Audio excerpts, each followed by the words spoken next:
Hello everyone, welcome to tech Sharmit. आज के session में हम शेल स्क्रिप्ट से रिलेटेड एक और टॉपिक कवर करेंगे, जिसमें हम देखेंगे कि किस तरह से हम यूज़र से इनपुट ले सकते हैं।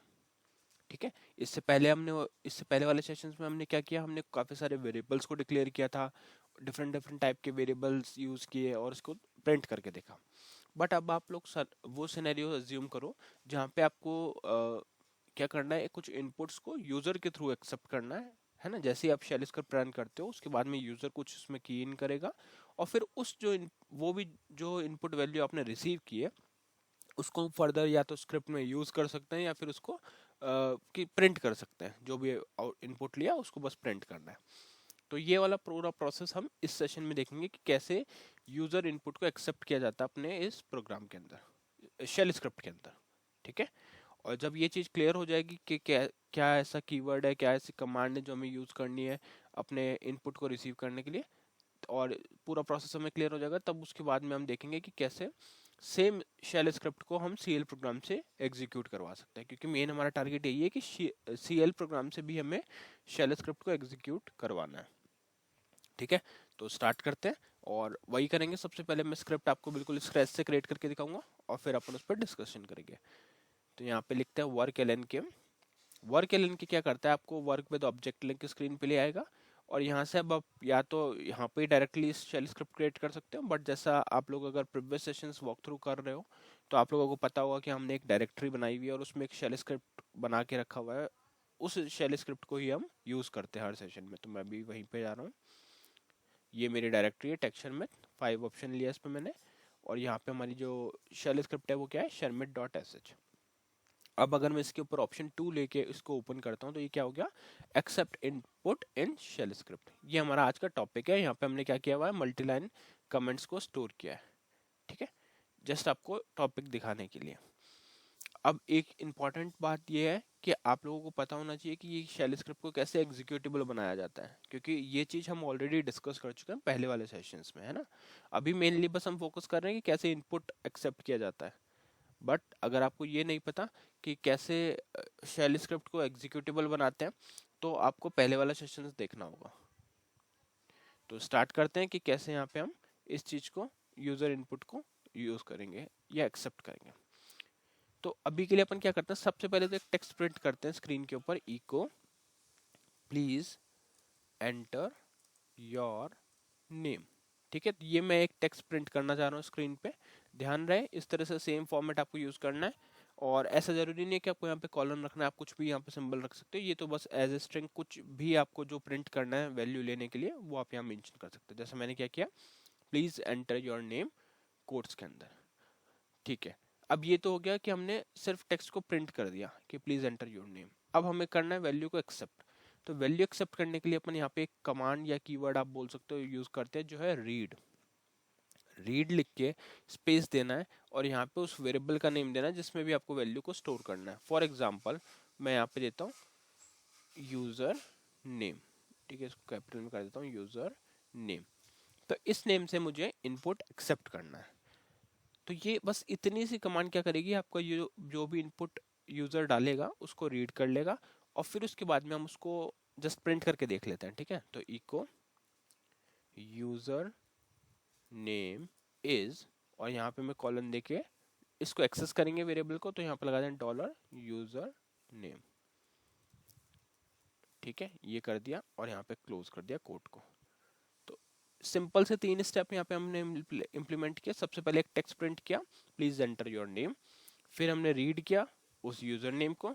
ये यूजर नेम क्या है, ये उस वेरिएबल का नेम है जहाँ पे भी हमें वैल्यू स्टोर करनी है। बाद में user name is user name, है ना। तो यहाँ पे ये वाला जो यूजर नेम है वो तो क्या रहेगा, टेक्स्ट रहेगा नॉर्मल, और ये वाला जो रहेगा उसमें वैल्यू पॉपुलेट होगी।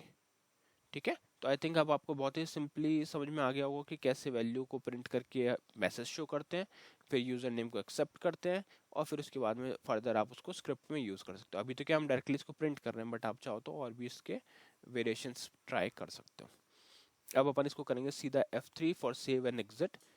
और दूसरे शेल स्क्रिप्ट यहाँ पे सेशन पे जाके हम लिखेंगे QSH क्या करेगा, Q shell command prompt open करेगा। इस जगह पे हम हमारी शेल स्क्रिप्ट को रन करके देखते हैं।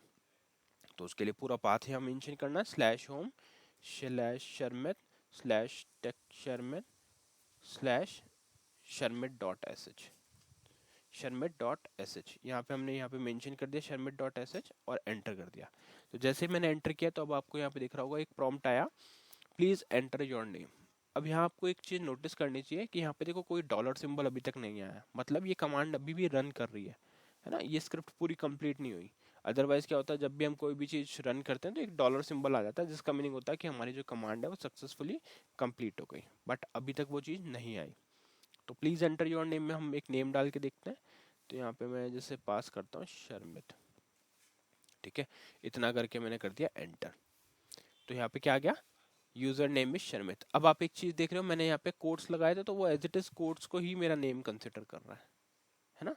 तो जो भी चीज आप अभी, जैसे मैं फिर से आपको दिखाता हूँ, एंटर किया, यहाँ पे अगर मैं डायरेक्टली शर्मित लिखता हूँ और एंटर करता हूँ तो इस केस में क्या रहा, यूजर नेम इज शर्मित, ठीक है। कुछ बार ऐसा हो भी सकता है कि आपको यहाँ पे कुछ गार्बेज वैल्यू टाइप भी दिखे, वो CSS आईडी का इशू हो सकता है, तो उसमें आपको कोई प्रॉब्लम नहीं करना, मतलब वो एक कोई ऐसी प्रॉब्लम नहीं है, वो बस CSS आईडी की वजह से कुछ यहाँ पे एक्स्ट्रा गार्बेज वैल्यू शो हो जाती है। बट ओवरऑल आप देख रहे हो कि हमने, अब देखो जैसे ये कमांड कंप्लीट हुई है, स्क्रिप्ट कंप्लीट हुई, तो हमारे पास डॉलर सिंबल वापस आ गया, मतलब यहाँ से लेकर यहाँ तक पूरा एक स्क्रिप्ट चला, ठीक है। अब आप ऐसे ही चाहो तो और भी नेम इसमें पास कर सकते हो, ये टोटली डिपेंड करता है कि आप क्या वैल्यू पास करना। जैसे यहाँ पे अगर मैं लिखता हूँ ABCD, ठीक है, ABCD मैंने नेम दिया और एंटर किया, तो अभी ये मांग रहा है please enter your name, dollar नहीं आया मतलब स्क्रिप्ट रन हो रही है, एंटर किया तो यहाँ पे क्या प्रिंट हो गया, यूजर नेम इज ABCD, और डॉलर आ गया, मतलब स्क्रिप्ट थी वो कंप्लीट हो गई, ठीक है। तो इस तरह से हम इनपुट रिसीव कर सकते हैं शेल स्क्रिप्ट के थ्रू। अब यहाँ पे आपका एक क्वेश्चन हो सकता है कि क्या हम नंबर्स को भी एक्सेप्ट कर सकते हैं, देखते हैं। तो उसके लिए भी एक यहाँ पे इसी में ही ऐड करते हैं I5, और इधर लिखते हैं पहली कमांड इको, इसी के जस्ट बाद लिख के देखते हैं echo please enter your ID, ठीक है, ये मैंने कर दिया प्लीज एंटर योर आईडी। फिर हम करेंगे रीड यूजर आईडी, ठीक है, और फिर इसके बाद में उसको भी प्रिंट करके देखना है, तो यहाँ पे लिख देंगे इको स्पेस और यहाँ आ जाएगा यूजर आईडी इज, ये कोई फॉर्मेट नहीं है, आप चाहो कुछ भी टेक्स्ट लिख सकते हो, बस मैं दिखाने के लिए शो कर रहा हूँ ऐसे, और यहाँ आ जाएगा यूजर आईडी, ठीक है। इतना करके सेव और एग्जिट करेंगे, और यहाँ पे जाकर सेव और एग्जिट करना इंपॉर्टेंट है, अदरवाइज वो फिर रिफ्लेक्ट नहीं होगा यहाँ पे आपको चेंजेस।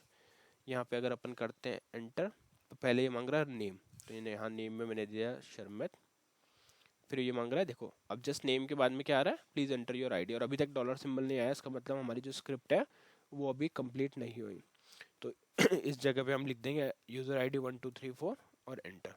तो अब ये लास्ट में इसने यूजर आईडी को भी प्रिंट कर दिया, ठीक है। तो इस तरह से जब भी आपको यूजर से एक्सेप्ट करना है इनपुट को, तो आप क्या यूज करोगे, रीड कीवर्ड का यूज करोगे। रीड कीवर्ड से आप न्यूमेरिक वैल्यू होल्ड कर सकते हो, जो भी जिस भी टाइप की वैल्यू आप इसमें असाइन करोगे वो अकॉर्डिंगली उसमें वैल्यू को स्टोर कर देगा, और फिर उस वैल्यू का आप यूज भी कर सकते हो, ठीक है। तो ये बहुत ही सिंपल सा एक प्रोग्राम हमने बना के देखा। इसमें तो हमने क्या किया, जस्ट वैल्यू को एक्सेप्ट किया और उसको प्रिंट करके देख लिया। नेक्स्ट वाले पार्ट में हम क्या करेंगे, कुछ वैल्यूज को एक्सेप्ट करेंगे, फिर उस पर कुछ मॉडिफिकेशन करेंगे, उसका जो रिजल्ट आएगा उसको प्रिंट करेंगे, ठीक है। तो उससे भी आपको क्लियर हो जाएगा कि कैसे मॉडिफिकेशन किए जाते हैं स्क्रिप्ट के अंदर, और मॉडिफिकेशन के बाद कैसे आउटपुट आता है। तो वो एक छोटा सा कोई एक डेमो प्रोग्राम अपन बना लेंगे, और उससे समझेंगे कि इनपुट के बाद में मॉडिफिकेशन, और मॉडिफिकेशन के बाद में आउटपुट कैसे लाया जा सकता है। अभी तो बस सिंपल क्या किया, वैल्यू एक्सेप्ट करी, रीड करी, प्रिंट करा, और नेक्स्ट वैल्यू, फिर उसको रीड किया, फिर प्रिंट किया। तो इसी को एक स्टेप फर्दर नेक्स्ट सेशन में देखेंगे। तो ये तो हो गया क्लियर। अब मैं फटाफट से आपको बता देता हूँ कि शेल स्क्रिप्ट के थ्रू, CL के थ्रू आप शेल स्क्रिप्ट कैसे रन कर सकते हो। तो उसके लिए एक प्रोग्राम ऑलरेडी क्रिएट किया हुआ है, इसको वॉक थ्रू कर लेते हैं। सबसे पहले आपको एक वेरिएबल डिक्लेयर करना है, DCL लिख के F4, वेरिएबल का नेम, टाइप, स्टोरेज, लेंथ, उसके बाद में CHG वैड लिखना है, CHG वेरिएबल में वेरिएबल का नेम, और यहाँ पे आ जाएगा कमांड स्क्रिप्ट का पूरा path, slash home Sharmit tech Sharmit slash Sharmit dot sh, और फिर ये करके एंटर। अब आपको लिखना है strqsh, strqsh में आपका वेरिएबल नेम, जिस भी वेरिएबल को आपको एग्जीक्यूट करना है। बस इतना करके सिंपली आपको क्या करना है, अपने प्रोग्राम को कंपाइल करके और कॉल करना है। तो देखते हैं यहाँ पे इनपुट कैसे आएगा। ये देखो अभी क्या हो रहा है, हमारे पास इस जगह पे कोई वो तो है नहीं इनपुट प्रॉम्प्ट करने के लिए, तो इस वजह से क्या किया इसने, प्लीज एंटर योर नेम, कोई भी इनपुट वहाँ पे इसको स्क्रिप्ट पे नहीं मिला, तो क्या आ गया, यूजर नेम इज ब्लैंक, कुछ भी शो नहीं हो रहा। फिर आया print please enter your ID, यहाँ पे भी कुछ नहीं मिला, तो क्या आ गया, यूजर आईडी इज दिस। ठीक है, तो इसका आप लोग फिगर आउट भी कर सकते हो कि क्या सॉल्यूशन है, कि कैसे हम इसको इम्प्लीमेंट कर सकते हैं, बट इन फर्दर सेशन मैं भी आपको बता दूंगा कि कैसे इसका सॉल्यूशन होता है। बट अभी के लिए जस्ट हमने इतना देखा कि जब इसे शेल स्क्रिप्ट को रन किया तो इसने इनपुट एक्सेप्ट नहीं किया, क्योंकि वो क्यू शेल से तो कर रहा था, यहाँ पे नहीं आया।